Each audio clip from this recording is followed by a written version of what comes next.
বর্তমানে এরকম স্ত্রী পাওয়া বড় ভাগ্যের ব্যাপার।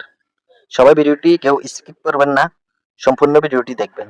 হ্যাঁ হ্যাঁ মা, আমরা যাব, কিন্তু তুমি তোমার জামাইকে একটু বলে দাও। ওকে আবার আলাদা করে বলার কি আছে? না মা, ও তোমার জামাই না, না বললে খারাপ দেখা যায় না।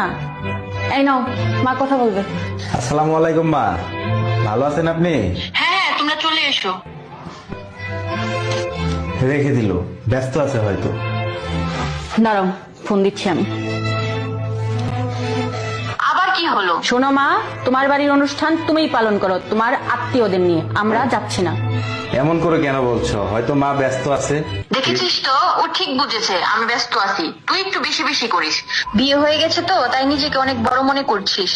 বিয়ের পর বড় হয়ে গেছি কিনা জানি না, কিন্তু আমার স্বামীর মান সম্মান আমি ঠিকই বুঝি। যেখানে আমার স্বামীর সম্মান নেই সেখানে আমি খাবার গিলতে যাব না। শোনো মা, তুমি তোমার দুঃসম্পর্কের কোনো আত্মীয়দের দাওয়াত দিচ্ছ না, তুমি তোমার জামাইকে দাওয়াত দিচ্ছ। তুমি বাসায় এসে দাওয়াত তো দাওই নাই, তুমি ফোনে ভালোভাবে কথাও পর্যন্ত বলো নাই, কেমন আছে না আছে সেটা পর্যন্ত জিজ্ঞাসা করো নাই। যেই দিন তুমি তোমার জামাইকে সম্মান করতে পারবে সেই দিনে আমি তোমার বাসায় যাব, তাছাড়া তোমার বাসায় পাও রাখবো না আমি। তুমি শুধু শুধু মায়ের সাথে কেন রাগারাগি করতে গেলে? ইনকাম কম থাকলে, টাকা পয়সা না থাকলে ছেলেদের একটু একটু অপমান হতেই হয়। তুমি কেমন ইনকাম করো সেইটা ইম্পর্টেন্ট না, ইম্পর্টেন্ট হলো তুমি ওই বাড়ির জামাই। তোমাকে যদি প্রাপ্য সম্মান না দিতে পারে তাহলে কখনো ওই বাসায় পা রাখবো না আমরা। টাকা না থাকলে ছেলেদের সম্মান থাকে না, কিন্তু স্ত্রী যদি পাশে থেকে সাপোর্ট দেয় তাহলে যে কোনো পরিস্থিতিতে ছেলেরা মানসিকভাবে শান্তিতে থাকতে পারে। যাই হোক, ভিডিওটি আপনারা সবাই দেখেছেন।